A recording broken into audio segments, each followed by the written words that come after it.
Satan, the accursed, in the name of Allah, the most gracious, the most merciful. O Allah, send blessings upon Muhammad and the family of Muhammad.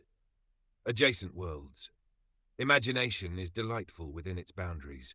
Personally, I enjoy understanding and derive great pleasure from comprehension. I also love sharing certain perceptions with others. I have an interest in topics like how animals think, how others perceive emotions, and whether the mechanism of understanding is universal. For example, when I hear about a particular idea, I try to engineer it in different forms. This is a mental habit of mine, aiming to approach the essence of the idea through reasonable imagination. One of the imaginary concepts I enjoy delving into is the idea of parallel worlds. What is meant by them? Who proposed the idea? Of course, I do not limit myself to the imagination of the thinker who introduced the concept. Instead, I relate it to reality and explore it myself. One of the imaginary ways I conceptualize the idea of a parallel world is as follows. Consciousness is a state of wakefulness, and at the same time an image. However, it is not a mere image. It is a confirmatory image within the subconscious, which represents a state of sleep, absence, and denial. Or you could say it is an image stripped of affirmation, actuality, and existence, even though it resides within the psyche. It is based on the notion that an image belongs to someone who possesses the image, namely, the psychological and actual existence relative to all other images as well.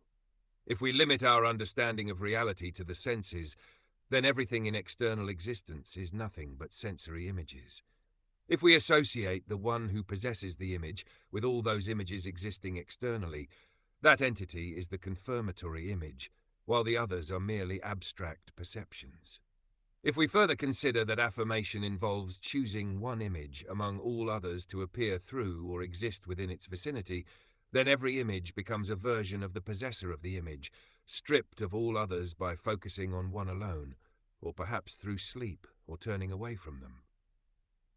It can be claimed that every individual surrounding consciousness is, in truth, one of its images, though they were neither chosen nor realized by it.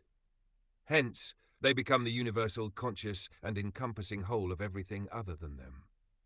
Illustrative example.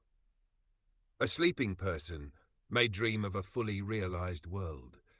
If they see themselves as a king in the dream, it doesn't mean that the other dream characters, the servants, are not part of them or unrelated to them. The dream is their consciousness, and they simply chose one image of themselves to appear in the dream, while the rest are also part of their images. We could add a layer of truth to this imagination and attempt to align it with reality by broadening our understanding beyond the senses to include emotions. We could interpret all emotions as what the person themselves feels, not as something external that points to a separate reality.